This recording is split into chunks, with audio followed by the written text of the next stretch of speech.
Here is your Storm Team 29 forecast. Tomorrow will make day 17 of 90-plus degree heat in a row, at least at the airport in Charlottesville. Good evening to you. I'm Storm Team 29 meteorologist Josh Fitzpatrick. Thankfully today the humidity and the dew point was a lot lower, so it wasn't very oppressive outside. It felt okay in the shade. Weather review time lapse from Charlottesville today shows us blue skies and a few what I like to call pancake cumulus clouds. They're very flat in the sky. They don't build up into thunderstorms. Now that will change later on tomorrow. A scattered storm risk is back with us. Right now it's still 81 degrees in downtown Charlottesville, 71 in Stanton. We will all fall briefly to the upper 60s as we head towards daybreak. Dry skies continue for now on NBC. 29 is exclusive. Dual pole triple Doppler radar. We have our fair weather friend high pressure, a more stable atmosphere that will keep us dry through your Sunday morning. But I am tracking a brand new storm system. It is developing across the heartland from the windy city of Chicago, the land of Lincoln over Illinois, diving to the southeast more towards the Queen City of Cincinnati and staying to our southwest through the next, say, 12 hours at least.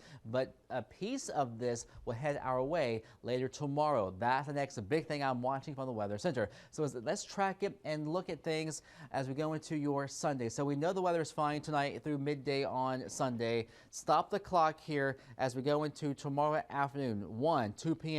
A couple of showers and downpours begin to form, especially northwest of Charlottesville, Harrisonburg, perhaps into Culpeper, Orange counties, Madison.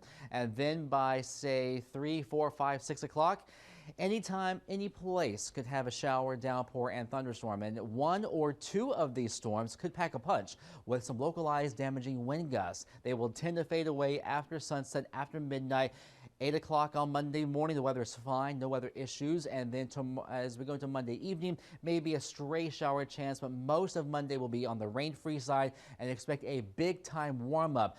Daytime highs in the mid, if not upper 90s by the middle and end of the week. So your forecast overnight, a starry sky remaining on the dry side, lows dipping down briefly into the 60s, low and mid 60s for the valley, upper 60s over central Virginia. For your Sunday, it will turn noticeably more humid, mid 80s in the Shenandoah Valley, daytime highs in the low 90s in central Virginia for day 17, at least at the airport in Charlottesville. So we'll call it partly sunny with a shower and storm forming. Not all of you will get beneficial rainfall. I know some of you could use some rainfall in your lawn and garden, but just like the past few times we've had rainfall, hit and miss. Some of you will get a lot of rain, while others not so much. Michael and Son 7-day forecast. If you miss out on rainfall tomorrow, well, it looks like we are dry through the middle part of the week, highs in the 90s, lows in the 60s and 70s, and then perhaps some heat-busting storms briefly on Friday and maybe next weekend with highs remaining in the 90s. So that heat wave rolls on into next week, CJ.